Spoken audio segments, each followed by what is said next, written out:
Hey friends, welcome to let's improve English. दोस्तों, इस video में मैं आपको कुछ सेंटेंसेस की इंग्लिश बताने वाला हूँ। वो सेंटेंसेस डेली यूज सेंटेंसेस है, आपने कभी ना कभी किसी के मुंह से सुने होंगे और आपको भी इन्हें बोलने की ज़रूरत पड़ती रहती है। दोस्तों, इन्हें इंग्लिश में कैसे कहेंगे वो मैं आपको बताने वाला हूँ। काफ़ी अच्छे से आपको बहुत सारी चीज़ें समझ में आएंगी इस वीडियो में। इस वीडियो को एंड तक देखना, आपको काफ़ी सारे डेली यूज सेंटेंसेस मिलेंगे जिनका यूज़ करके आपकी स्पोकन इंग्लिश इंप्रूव होगी।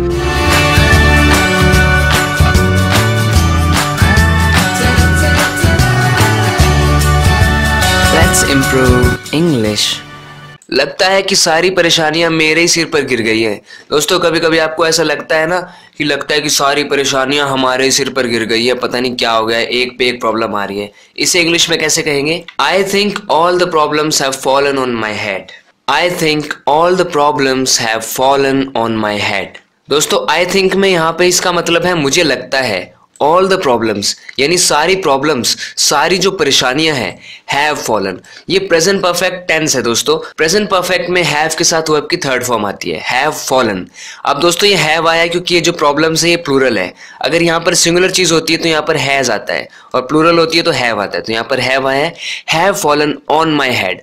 ऑन माई हेड ये तो एक प्रेपोजिशनल फ्रेज है, यहाँ पर ऑन लगा हुआ है। ऑन माई हेड का मतलब मेरे सिर के ऊपर।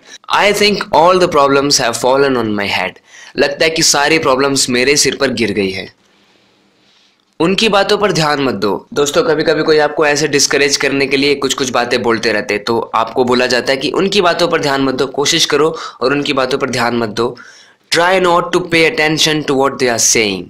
Try not to pay attention to what they are saying. दोस्तों, यहाँ पर आप ट्राई नॉट टू भी बोल सकते हैं और सिर्फ डोंट भी बोल सकते हैं। डोंट पे अटेंशन यानी ध्यान मत दो। पे अटेंशन का मतलब ध्यान देना होता है, किसी चीज पर ध्यान देना। ट्राई नॉट टू का मतलब है कोशिश मत करो ध्यान देने की। ट्राई नॉट टू या फिर डोंट। डोंट पे अटेंशन, किस बात पर अटेंशन नहीं देनी है? टू व्हाट, उस बात पर, दे आर सेइंग, जो वो कह रहे हैं। Try not to pay attention to what they are saying. जो वो कह रहे हैं उनकी बातों पर ध्यान देने की कोशिश मत करो। वो मुझसे थोड़ा बड़ा है। दोस्तों, हम कभी बताते हैं कि उसकी उम्र जो है वो थोड़ी सी बड़ी है मुझसे, यानी कि वो थोड़ा सा बड़ा है मुझसे, वो मुझसे थोड़ा बड़ा है। हम कहेंगे he is a little older than me. He is a little older than me. दोस्तों, यहाँ पर लिटिल ओल्डर का मतलब है थोड़ा सा बड़ा। ये कंपेरेटिव डिग्री है ओल्ड की। ओल्ड, ओल्डर, ओल्डेस्ट ऐसे होता है ना। ओल्डर मतलब जब हम दो चीज़ों के बीच में, यहाँ पर हम दो इंसानों के बीच में कंपैरिजन कर रहे हैं कि एक से दूसरा जो है वो थोड़ा सा ओल्ड है, थोड़ा सा ज़्यादा बड़ी उम्र का है। He is a little older यानी थोड़ा सा ज़्यादा बड़ा है देन मी। ओल्डर के साथ हम देन का यूज़ करते हैं। स्पेलिंग का ध्यान देना, THAN है ये, और जो वो वाला देन होता है फिर वाला, उसमें THEN आता है, और इसमें आता है THAN। He is a little older than me यानी कि वो मुझसे थोड़ा सा बड़ा है। अगर वो लड़की है तो she is a little older than me. Past है तो she was a little older than me. इस तरीके से इस बात की चिंता करना बंद करो। इस बात की चिंता करना बंद करो। कोई बिना वजह कोई चिंता किए जा रहा है किसी बात पर, तो हम बोलेंगे stop caring about all this. Stop caring about all this. Stop मतलब बंद करो, रोक दो। स्टॉप के बाद जो वर्ब आता है उसमें ING आता है। स्टॉप केयरिंग जैसे कि stop fighting, stop talking, stop arguing, वैसे स्टॉप केयरिंग, केयर करना बंद करो, चिंता करना बंद करो। About all this, all this का मतलब है इन सब के बारे में, इन सब चीज़ों के बारे में। इस बात की चिंता करना बंद करो। Stop caring about all this. ये सब पूरा का पूरा जो मैटर है इसकी चिंता करना बंद करो। मुझे उसके मुंह पर ज़्यादा दुख दिखाई नहीं दिया। हम बोलते हैं कभी कभी ऐसे, इतना तो उसके साथ बुरा हो गया है, नाटक कर रहा है, मुझे तो उसके मुंह पे ज़्यादा दुख दिखाई नहीं दिया। इसे हम कहेंगे I didn't see much distress on his face. दोस्तों, ये पास्ट का सेंटेंस है इसलिए इसमें आई डिडंट आया है। पास्ट सिंपल है। आई डिडंट सी मतलब देखना होता है। आई डिडंट सी यानी मैंने नहीं देखा, मुझे नहीं दिखा। मच डिस्ट्रेस, डिस्ट्रेस का मतलब दुख होता है। दुख की जो भावना जो चेहरे पर दिखाई देनी चाहिए थी ना, वो नहीं दिखी।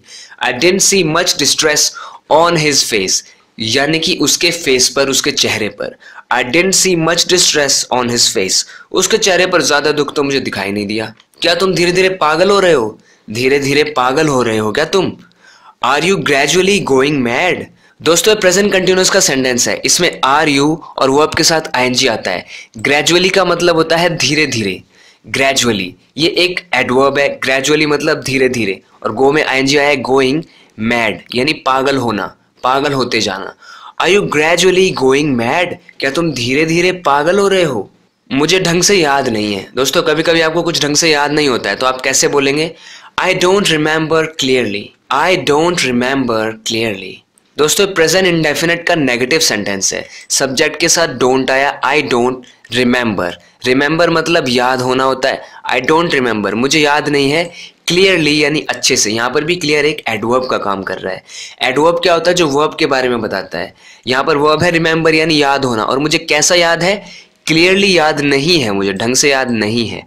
आई डोंट रिमेंबर क्लियरली, मुझे ढंग से याद नहीं है। कुछ पाने के लिए कुछ खोना पड़ता है, ये तो आपने जरूर कभी ना कभी बोला होगा। इसे इंग्लिश में कहेंगे to achieve something you have to give up on something.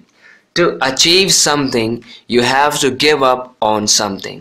दोस्तों अचीव मतलब पाना, हासिल करना होता है। टू अचीव यानी अचीव करने के लिए समथिंग किसी चीज को, यू हैव टू। दोस्तों हैव टू का मतलब होता है जब हम बोलना चाहते हैं कुछ करना पड़ता है, तुम्हें कुछ करना पड़ेगा, तुम्हारे लिए जरूरी है। You have to give up. Give up on something का मतलब होता है किसी चीज का त्याग कर देना, किसी चीज को छोड़ देना, यानी कुछ तो खोना पड़ेगा। कुछ पाने के लिए कुछ तो खोना पड़ता है। To achieve something you have to give up on something. दोस्तों जो मैं आपको सेंटेंसेस बताता हूँ ना, वो आपके डेली कन्वर्सेशन में, एवरीडे कन्वर्सेशन में बहुत जरूरी रहेंगे, बहुत यूजफुल होंगे। क्या तुझे मैंने इसीलिए पाल पोस कर बड़ा किया था? दोस्तों इसे इंग्लिश में कैसे कहेंगे?